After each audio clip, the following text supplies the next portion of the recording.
안녕하세요. 보험 전문가 김영웅입니다. 제가 오늘 여러분들께 양심 선언을 하기 위해 영상을 준비했는데요. 제가 만약 이 혜택들을 조금이라도 빨리 알았다면 적어도 수백만 원을 아낄 수 있었을 거라는 생각이 들었습니다. 여러분들도 당연히 아낄 수 있는 방법이고요. 시작 전에 제가 질문 하나 드려볼게요. 여러분은 살아가면서 보험이 꼭 필요하다고 생각을 하십니까?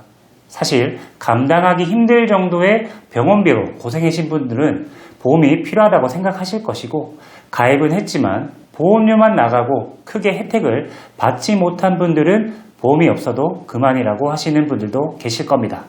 저는 보험이 꼭 필요하다고 생각하는데요. 무리한 가입이 아니라 최소한의 보험은 필요하다는 얘기입니다. 실손 의료비나 암진단비 정도의 기본은 가져가야 한다는 건데요. 어떤 분은 이것저것 모든 보험을 가입하면서 정말 말도 안 되는 보험료를 납입하는 경우도 봤습니다. 하지만 오늘 알려드릴 내용만 잘 이해하신다면 보험에 불필요한 지출을 하지 않아도 됩니다. 그러니 지금까지 모르셨던 내용이라면 이 내용을 꼭 메모하셔서 잘 활용하셨으면 합니다. 앞으로 보험 가입 예정이 있거나 보험을 알아보시는 분들, 그리고 지금 가지고 있는 보험들이 지출이 너무 크다고 생각하시는 분들은 이 영상을 끝까지 보시고 자신의 보험을 다시 한번 점검하시기 바랍니다. 대한민국 사람이라면 모두 국민건강보험에 가입되어 있잖아요. 이 국민건강보험은 의료비 부담을 경감하기 위해 미리 보험료를 내고 내가 아프거나 다쳐서 보험급여를 받는 의료 서비스입니다. 간혹 국민건강보험과 실손보험을 헷갈리시는 분들도 많이 계신데요. 우선 두 보험의 차이점을 살펴보면, 먼저 국민건강보험은 국가에 의해 유지되는 공적보험이기 때문에 대한민국 사람이라면 평생 의무적으로 가입해야 합니다. 반면 실손보험은 민간회사가 판매하는 보험으로 개인이 자발적으로 가입하거나 회사의 단체 실손보험으로 가입되어 있을 겁니다. 보장에서 두 보험은 차이가 있는데요. 국민건강보험은 보장에 있어서 한도 제한이 없는 대신 비급여를 보장하지 않는다는 단점이 있고, 실손보험은 가입한 시기에 따라 한도가 정해져 있지만 비급여를 보장한다는 장점이 있습니다. 그래서 서로의 장단점을 보완하는 효과가 있기 때문에 보험이 필요 없다고 생각하시는 분들도 실손보험 하나 정도는 가입해 두시는 것이 좋습니다. 병력이 많지 않으시다면 현 4세대 실비 기준으로 50대 분들도 2만원에서 3만원 정도면 가입을 할 수 있는데요. 그리고 국민건강보험에서 의료비를 지원해주는 혜택이 있기 때문에 나머지 보험들은 사실 과하게 준비하는 건 돈이 아깝습니다. 국민건강보험에서 지원해주는 대표적인 혜택들은 총 3가지가 있는데요. 지금부터 내가 보험이 없어도 대한민국 국민이라면 지원을 받을 수 있는 국가에서 운영하는 의료비 지원 혜택에 대해 전부 말씀드려보도록 하겠습니다. 먼저 첫 번째는 본인 부담 상한제입니다. 과도한 의료비로 인한 경제적 부담을 덜어드리기 위해 환자가 실질적으로 낸 본인 부담금이 해당 소득분위 기준금액을 넘어가면 초과된 비용만큼 돌려주는 제도입니다. 쉽게 말해서 병원비가 아무리 많이 나와도 소득 수준에 따라 일정 금액을 정해놓고 그 기준보다 더 많은 금액이 나올 경우에는 나라에서 그 초과된 금액을 전부 부담해주는 것입니다. 표를 보시면 이렇게 10분위로 나눠서 본인이 내야 하는 상환액 기준이 정해져 있습니다. 예를 들어 2024년 기준으로 1분위에 해당하시는 분이 지난해 건강보험 급여 항목으로 부담한 치료비가 1천만 원이었다면 소득 1분위의 자기부담금 상한선은 87만 원이므로 병원비가 아무리 많이 나와도 급여 항목에 대해 내가 내야 하는 비용은 1년에 87만 원만 내면 되는 것입니다. 여기서 급여 항목이 뭐지? 라는 생각을 하시는 분들이 있으실 텐데요. 대한민국 국민이라면 직장 가입자 또는 지역 가입자로 구분될 것입니다. 질병이나 상해로 인해 발생한 고액의 진료비로 가계에 과도한 부담이 되는 것을 방지하기 위해 내시는 건강보험료를 국민건강보험공단에서 관리 및 운영하다가 필요시 보험급여를 제공함으로써 국민 상호 간 위험을 분담하고 필요한 의료 서비스를 받을 수 있도록 하는 사회보장 제도입니다. 쉽게 말해 급여 항목은 국민건강보험공단에서 의료비 지원이 되는 항목이라 생각해 주시면 될 것 같습니다. 그래서 1천만 원에서 87만 원까지만 본인이 부담하고 나머지 913만 원은 건강보험공단에서 전부 부담하는 거죠. 즉 건강보험이 적용되는 급여 항목에 있어서는 본인 부담 상한제가 있기 때문에 병원비가 아무리 많이 나와도 내가 해당되는 상한액을 초과한다면 더 이상 내지 않으셔도 되는 거죠. 한 병원에서 진료비가 너무 많이 나와 본인 부담 상한액을 초과했다면 본인 소득 분위에 맞는 상한까지 병원비를 내시면 됩니다. 또 한 가지, 질병으로 한 병원만 간 것이 아니라 여러 병원에 다니면서 자잘하게 병원비를 낸 경우도 있을 텐데요. 이런 경우에는 1년 동안 병원에 지출한 총 금액이 본인의 소득에 비해 일정 금액을 초과했다면 그 과금에 대해서는 다음에 국민건강보험공단에 신청하면 환급받을 수 있습니다. 그래서 1년 동안 병원을 많이 다녔다면 돌려받을 환급금이 있는지 꼭 확인해 보시고 건강보험공단에 신청하시는 게 좋습니다. 신청하는 방법은 국민건강보험공단 홈페이지에 들어가셔서 환급급 조회 신청을 누르시고 편리한 방법으로 본인 인증을 하시면 되고요. 이런 과정이 어렵다면 건강보험고객센터 1577-1000번에 전화하셔서 본인 부담 상한액 환급금이 있는지 알고 싶다고 말씀해 주시면 안내해 주실 겁니다. 본광고는 생명보험 광고 심의 기준을 준수하였으며 유효기간은 심의로부터 1년입니다. 두 번째는 재난적 의료비 지원 사업입니다. 이 혜택은 2024년인 올해부터 지원이 확대됐는데요. 많은 분들이 혜택을 받을 수 있음에도 모르고 지나가는 경우가 많습니다. 과도한 의료비 지출로 경제적 어려움을 겪고 있는 국민들에게 건강보험이 보장하지 않는 부분에 대해 의료비 일부를 지원하는 제도로 소득 수준 대비 과도하게 큰 의료비가 발생했을 때 해당 의료비 일부를 지원해주는 제도입니다. 여기서는 앞에서 말씀드린 본인 부담 상한제 적용을 받지 않은 항목도 지원해주고 과거에는 연소득의 15%가 넘는 의료비가 발생한 경우에 지원을 받을 수 있었지만 올해 1월 1일부터는 연소득의 10%가 넘는 의료비가 발생한다면 지원받을 수 있게 된 것입니다. 예를 들어 연소득이 2천만 원이라면 2천의 10%인 금액인 200만 원을 초과하는 의료비가 발생했다면 지원받을 수 있다는 것입니다. 재산 기준도 과세 표준액 5억 4천만 원에서 7억 원 이하로 완화되었습니다.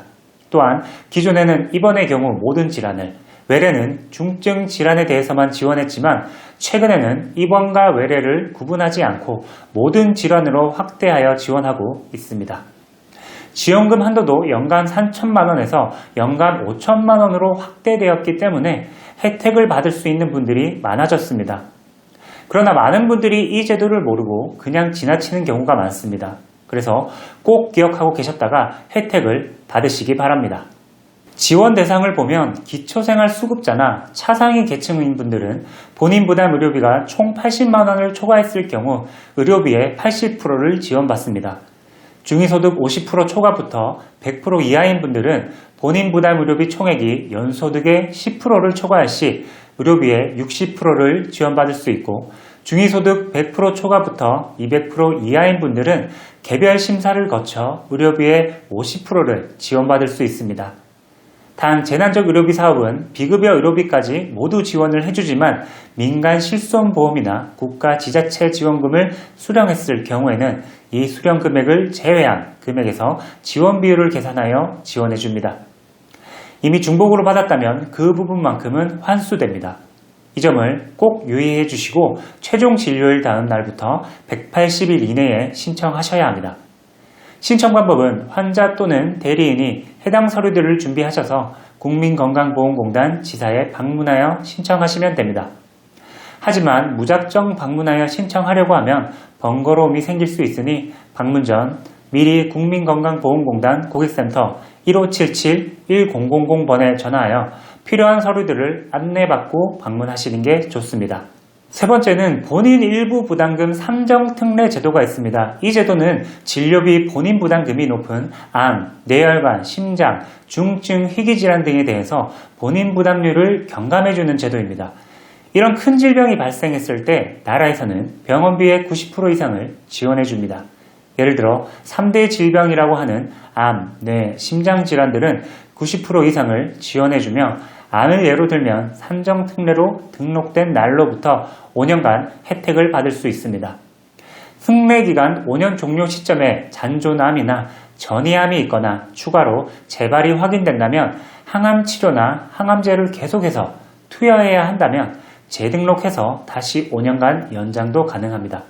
단 이러한 치료비는 비급여가 아닌 급여 항목에만 해당되며 급여 항목은 건강보험이 적용되어 보험료가 지원되는 항목들을 말합니다.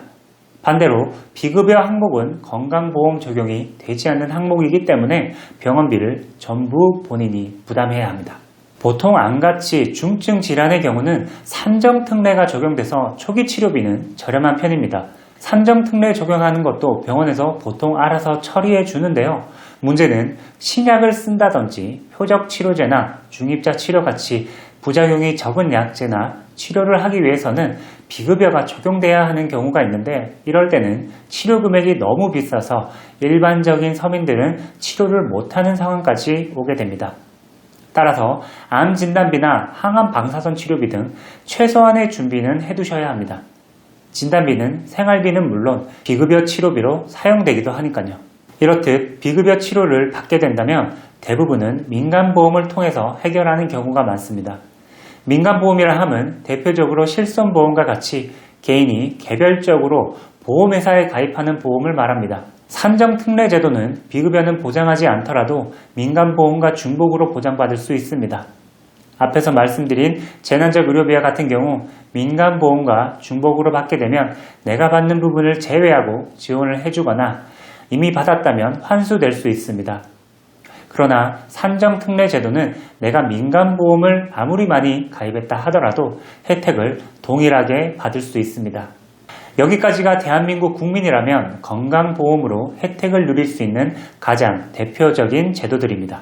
정리해 보겠습니다. 우리가 건강보험으로 의료비 혜택을 받을 수 있는 경우는 첫 번째, 본인 부담 상한제가 있기 때문에 내 소득분위 기준을 초과하는 의료비가 발생했을 때는 정해진 기준까지 부담하면 나머지는 공단에서 부담해주고 초과된 금액이 있을 경우 신청하면 환급받을 수 있습니다. 두 번째는 재난적 의료비 지원 제도가 있는데 본인 부담 상한제의 미적용 항목이라 불리는 비급여 항목에 대해서도 내 소득 수준 대비 큰 의료비가 발생했을 때 의료비의 50% 이상을 지원해주기 때문에 의료비 부담을 덜 수 있습니다. 세 번째로는 산정특례 제도가 있습니다. 병원비가 많이 나오는 암, 뇌, 심장질환 같은 중증 질환에 걸리더라도 나라에서 병원비의 90% 이상을 지원해주기 때문에 보험이 하나도 없더라도 내가 아팠을 때 병원비 때문에 인생이 어떻게 되는 건 아니다. 이 정도로 알아두시는 게 좋을 것 같습니다. 오늘은 보험이 없어도 우리가 받을 수 있는 혜택들에 대해서 알아봤는데요. 실손보험, 암보험 등 우리가 살아가면서 보장받을 수 있는 보험이 아예 필요 없다는 건 아닙니다. 하지만 이런 좋은 제도들이 있기 때문에 무리하지 않는 선에서 보험을 가입하면 될 것 같고요. 나중에 병원비가 많이 나올까봐 심각하게 걱정하시고 그러지 않으셨으면 좋겠습니다. 김영웅의 보험노트에서는 여러분들이 합리적이고 꼭 필요한 보험만 가입하실 수 있게 도와드리고 있는데요. 30여 개의 손해보험, 생명보험을 다 취급하고 있기 때문에 필요한 것이 있다면 문의 주시면 됩니다. 문의는 영상 상단에 제 전화번호나 고정 댓글에 카카오톡 상담 바로 가기를 클릭하시면 됩니다. 내용이 도움이 되셨다면 구독과 좋아요 부탁드리고요. 좋은 내용이니 주변 분들에게 많은 공유 부탁드립니다. 감사합니다. 본광고는 생명보험 광고 심의 기준을 준수하였으며 유효기간은 심의로부터 1년입니다.